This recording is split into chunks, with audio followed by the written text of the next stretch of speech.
I got laid off by Microsoft. You might have heard it on the news. My name is Melissa, and I have recently been laid off. Did anyone else get laid off from Microsoft today? No, just my husband. I got laid off today. Well, I recently lost my job after 2 years. I got laid off from my corporate job last week that I've been at for 4 years. Got laid off this morning. I was laid off at 6 months pregnant. The thing about today's Microsoft layoffs is that they were not performance related. Entire teams were cut. We already had a round of performance related layoffs. So the people who are remaining and who are getting cut are people who are pretty high performers, including people who've been at the company for 15, 25 years. It's just eerie when you find out, like I was in the middle of a meeting with someone and I asked them a question and their face just fell and they said, I just got the dreaded email. You're in a meeting with someone, right? You work for a company like Microsoft. You're talking to one of your homeboys, your homegirls, chatting. Next thing you know, they got the dreaded email. Face drop. You know how when somebody's distracted, they're not really engaging in the conversation. You over here like this, you over here talking, and they're looking through you. Just imagine talking to somebody, and all of a sudden, your face just goes like this. And you're talking, and they're just, that's what happened, she says. That's exactly what happened. And she said it. It's not the people who are low performers. These are people that's been around the company for a very long time. Did anyone else get laid off from Microsoft today? No, just my husband.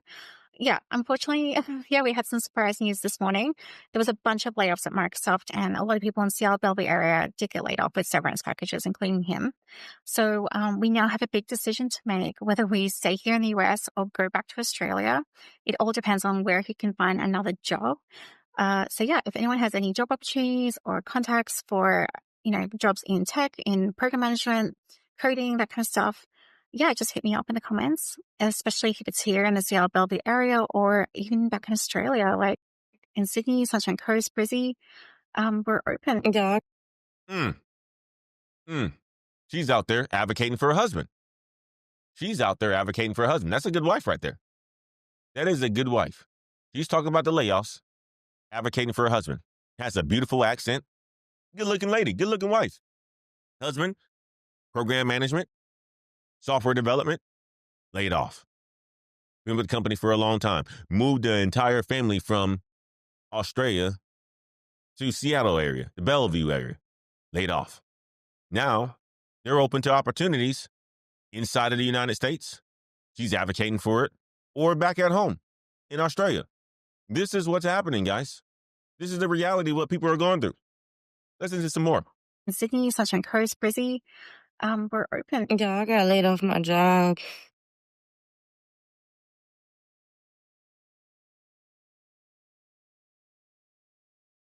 And the shittiest part is that, I'm in HR. So it really feels like a breakup. It's kind of like that breakup where, like, everybody knew he was cheating on you, and they just all came to let you down. So, yeah. And it really sucks because I actually liked this job. I liked it a lot. Well, Let's go to let's talk about her. She's a pretty young girl. She said something. Right on cue, Billy Rowe. Billy says the layoff game is not new. The signs are always there if you are paying attention. It will always come down to your network inside and outside of the company. So listen to what she just said. She said she's in HR. She kind of knew this would happen. Kind of like that boyfriend who was cheating on you and everybody was telling you that he was cheating on you, but you still continued on and with it without looking out and preparing yourself and doing all the things that you probably should be doing and things that we are telling you to do ahead of time. Have a little fun outside of work. Have a hobby. Create a hobby. Try to create additional streams of income. Have a savings. Financially be responsible. Don't put a whole bunch of stuff on your credit card. All the stuff that we've been saying, she's basically saying, I ignored it. And then when it happens, it's sad. Then you're on TikTok creating videos like this, drinking a glass of wine, and it hurts. It sucks because now you got to think about all the other things that you don't have. You're not going to have insurance. You don't know what another job is going to come from. So she's going to do it right now, sipping on her nice glass of wine. Hopefully she built herself up a nice, strong network that she can tap into. It's important, guys. These stores are hitting home and it's hitting too often, and you see it's happening in HR, and you know HR gets the cues from everybody. Like Billy Rose says, especially in HR. Let's continue on. Well, I recently lost my job after 2 years at a logistical company doing their data analytics. On Thursday, they called and I knew exactly what was going on. And that was it. They said, ship back the equipment and good luck. I did mall severance because it's only, 2 years long. Since we're a single income family, now we have like no income coming in. And like we were living paycheck to paycheck. Does anybody know like what to do? We're going through the motions of, filing for unemployment and, doing that stuff. Um,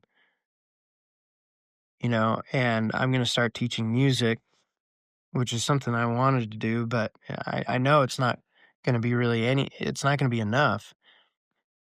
And there's so many people that have it worse than me. I know a lot of people are like, well, it could always be worse. You could, getting bombed. And I get it. It could be a lot worse. I get it. It does, but it doesn't make it any less hard. Get up, go to work, come home. Kids, and I work from home, and it's like more like work, kids, work, kids, work, kids, work, kids, and like back and forth. It's tough to be a man. I'll tell you like this, guys. Especially it's tough to be a man that's going to provide for his family. I get where this man is coming from. This man looked tired, man. He works in the logistics industry that I love near and dear to my heart. And I've been in for the majority of my career. Supply chain and logistics. He gets up every single day and goes to work, provide for his family. They are a one-income household, meaning he works. His wife takes care of the kids. He works from home. So he gets up. He hears the kids. He works. He hears the kids. He comes back home. If he even leaves the home, he hears the kids. So for him, it's work, kids, work, kids, work, kids, work, kids. And depending on the relationship that he has with his wife and how they have their situations figured out, that can be draining. Question for you guys. I'm talking about this personal piece. If I hadn't even talked about his job stuff yet, what should this man be doing? What should this man should have been doing? He said it right now. He's potentially going to teach music. But I want to hear from you guys in the chat. What could this man be doing? What should he have been doing? Let me know in the chat. You guys are smart. He wants to teach music. Should he have been teaching music before? He said he's not going to bring in enough income. How's he going to handle this now that he's been laid off? He said he's going to apply for unemployment. What else should he be doing? Let me know in the chat, guys. Odin says, yep, lots of truck companies shutting down for a while now. True. A lot of trucking companies have gone out of business. There's a freight recession. There's a job recession as well, too. There's an employment recession as well, too. This man looked tired, man. I feel for him. Look at his face. He is tired. It's hard to be a man. It's hard to be a man that's providing for his family. It's the hardest job, but the most rewarding job as well, because you're not doing it for yourself. Half of the time, you don't even like the people that you're working with. You don't even like your job a lot of the times, but you have to get up every single day because you're doing it for the others. You're doing it for the future of your kid. You're doing it for the future of your wife. It sucks sometimes. That's why it's also good to do things a little bit different, because the way that he's doing it isn't working anymore, man. The way that they've told us to do it isn't working anymore. Go to work 60 hours a week, climb the corporate ladder, get to the money, become a VP, be loyal. That's not how it's working. Go to college. That's not how it's working. That's not what it's getting you. It's not getting you anything. Cost of living is continuing to skyrocket. Wages aren't going up. Oh, work a little bit harder. Work more hours. That's what they tell you to do, right?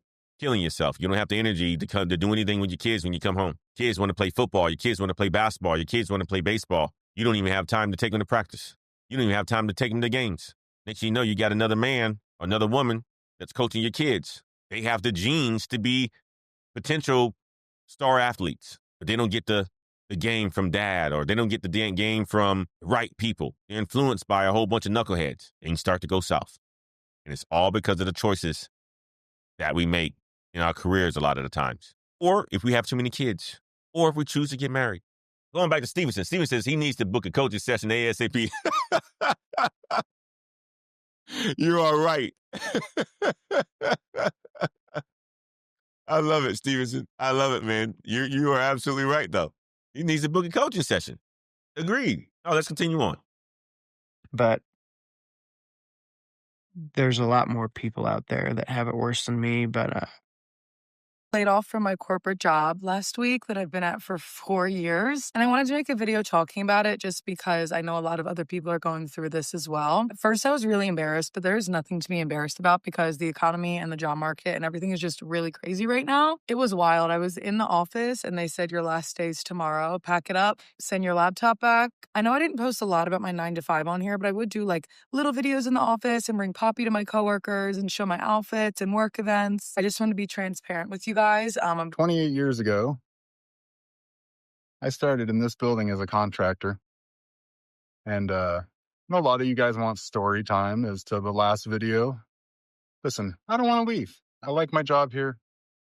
I'm going to miss my friends. I've said goodbye to everybody today. This is officially my last day at Microsoft. And, doing the old tour around to some buildings I used to work at and, saying goodbye to people. But this is where it started. This is where it's going to end. I do want to say, I know a lot of people think I have ill will or I'm angry. I'm just sad. I like working for Microsoft. I get it's a big corporation. They can only do what they can do. But I want to thank them for all they've done for me over the years. I really have enjoyed working here, and I'm going to miss it an awful lot. So everybody that has all those weird comments in the last one, they really are a good company. I don't like how this is ending, but... And I was not going to make a video about this. I wasn't sure that I was going to publicly talk about this, but because we are in 2025 and there is this great layoff movement that is happening and people are going through this every single day, I wanted to come on here and say a couple of things. First things first, if you do not feel secure in your job and if you are afraid of being laid off, trust your discernment. Honey, be prepared. Last year, I recognized that my services were no longer needed within this company. So when the layoff word started being passed around in early 2025, I wholeheartedly believed that my job was going to be at the top of the list of being eliminated. And today, I found out that I was not wrong. So I'll say it again. Step one, if you feel even the teensiest bit of insecurity in that job, believe it. Trust your gut and start preparing. How do you prepare? Get that resume together. Get that resume together. If you are What we talked about. Get that resume together. able to hire yourself a career coach, do that also. Prepare yourself. If it's been a while since you've been in the job force and you've actually had to look for a job like myself, you need somebody to help teach you how to interview. Guess what? Cover letters, they're coming back. They're making a comeback. You got to learn how to write a cover letter. You got to learn how to write a cover letter, sis. Okay? You're going to need somebody to help teach you how to do that. You need a resume update. You need to learn how to write a cover letter. You need some career coaching. Okay? Stevenson, well, you nailed that one right there. She just said it. Book a coaching call ASAP. If you guys are struggling with any of this sort of stuff because it has happened to you, go ahead and book a coaching session with us. www.bokheights.com. We are helping people, and our services aren't that expensive. We're available. Your peers are booking calls. Our calls have shot up a significant amount over the last 7 weeks. It's been insane. This is ways that you can grow your side business as well. By talking about these things and talking about how you can help people, having a company where you can actually help people, having the experts in your corner where that you can help people, and they can help people. And this is how you can make additional income. And you can do it on the side. It's a holiday. It's 6 p.m. Even if it wasn't a holiday. I do this after work. This is retirement. This is a retirement strategy. You can be doing the exact same thing, guys. He said it, though. Anytime you feel there's a bit of an insecurity about your company and the situation that you're in, Billy Rose said it as well, too. Don't just sit there waiting. Put a plan in place. If you need help on putting a plan in place, ask AI to help build you a plan because of your feelings. AI will even help you with that. Say, I feel that my job is no longer valuable to the company I work for, and I feel like I'm going to go do layoffs. Here's a prompt. What should I be doing right now? Help me build a plan so that I can put a plan in place and execute on that plan before the layoffs actually happen. That's a prompt. That's a prompt. You can enter that in ChatGPT. You can enter that in Grok. You can enter that in Claude. You can enter that in Gemini. It's going to give you a plan. Here's a piece of it too. Odin says, AI writes great cover letters. Yes, it does. Yes, it does. Yes, it does. But do what she says. Book a coaching call with us. www.bokheights.com. Also, look into looking at recruiting firms. Find what's out there. LinkedIn will not get you where you want to go. Google will not get you where you want to go. Know what industry that you want to work in and start there. So they just laid me off just now. Like I literally just left. And I'm glad they weren't assholes and made me work all day. I'm glad that they just got it over with. But I met some really amazing people there. Like I'm gonna miss the people that I worked with. But I'm like, I don't know what's next for me. Because this is where, for once, this is where I really wanted to stay long term. Like usually, like when I go places, I already have the intention to leave. And I don't really connect with people. And this was the first place that I learned how to connect with my team and to really be involved with them in their life and to share who I am, the real me with them. And so I guess that's what I take from it. It fulfilled its purpose. Right? But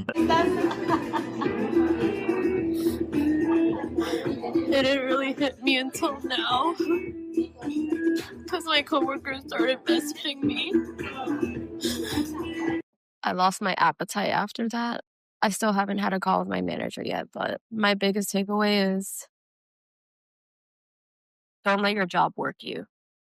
What's even more messed up is it laid me off right before rewards and bonus season. And also they're deducting my severance pay from like 2 weeks or something. So I'm really not even getting that much severance. And yes, I work at a big tech company. You can probably guess where I got laid off from. Also, they laid me off at the beginning of my vacation as I took off. So I have my severance package, but I can't receive it until I return the laptop, the corporate card, that stuff. But how am I supposed to do that? And I lose access to any work-related information this week. And I'm not in New York. Corporate America really gives zero shits about you. They worked me to the bones for a high-value client and then just got rid of me. So, yeah. She said it, guys. She said a lot. Corporate works you hard, high-value client. You are on vacation, come back from vacation, time to go. Time to go. Decisions can be made when you're on vacation. It's time for you to go. Severance, depending on what they want to give you and how long you've been at the company, that can be a struggle to get as well. But you should know the law. You should know the law, and you should consult with somebody whenever you are going through something like this. And you should know your rights. Don't just sign it. Don't just sign paperwork. Read through it, understand it, even if you need to dump it in AI. Ask it questions. Ask for more. These are all the things that you should be doing. But she's telling you right now, pretty young lady. She is a beautiful young girl, and she says she's been working hard. They worked her hard. Let her go. She hadn't even talked to her manager yet. She knew it was happening. Emma says, I just graduated an MIS degree. I remember looking for more information in this degree, and I came across your channel. Immediately subscribed. I appreciate that, man. I'll let my manager know. Now they are moved me internally. Emma, I'm going to put it like this. You don't want to shake any boats if you just graduated. You don't want to shake any boats if you just graduated. Do your job. What you need to be doing right now as a fresh graduate is understanding what good looks like, building a skill. Don't start asking for a whole bunch of stuff and you haven't put in the work. Learn how to document your small wins. All the things that we talked about earlier in this video. Learn how to document those small wins. Document every bit of it. Learn what good looks like. Ask the question, what's going to make me an exceptional employee? Go out there and execute. Build a network. Continue to reach out to individuals at your company because they're going to go to other companies one day. And if you have a great relationship with them, they may pull you along. Or if they go and there's an opportunity for you and you want to go or you need to go, you can reach back out to those individuals. Those are the things that you need to be doing right now. Don't go out there and start shaking up the boat because you are a new, fresh graduate having a job right now and you're hearing this video and you're hearing us talk about things that you need to be prepared for later on in life. Don't go shaking up the boat. You don't want to do that. Danny says, this setback isn't your ending. It's your reset. Show the world what you're made of. Opportunities out there, go get it. Absolutely, Danny. I love the positive mindset. That's the fantastic mindset. That's the thing also, guys, is that these situations will happen to you. These are opportunities for you to reset. These are opportunities for you to really put it in the high gear. And thinking about, okay, well, you know what? I put all my eggs in the basket on this thing. Next, you know, what happened to me. I need to be listening to what Antoine's saying and go out there and have me a little side business or, use the knowledge that I have to help other people to make even more money. Risk. Go out there and do it. Billy Rose says, stay in touch with recruiters that reach out to you. Yes. A lot of the times when recruiters send us messages, we ghost them. We don't even pick up a lot of the times. I am notorious for that. A recruiter will send me a message. Next thing you know, I'm like, I don't even respond. Next thing you know, they send me like 2 or 3 messages. It's bad. But you don't need to be doing that. You need to be answering the recruiters. Even if you're not interested at that point in time, answer, because you never know. That conversation that you have could be and help develop a mutual respect for each other where they can reach out to you for something else that comes along. Okay?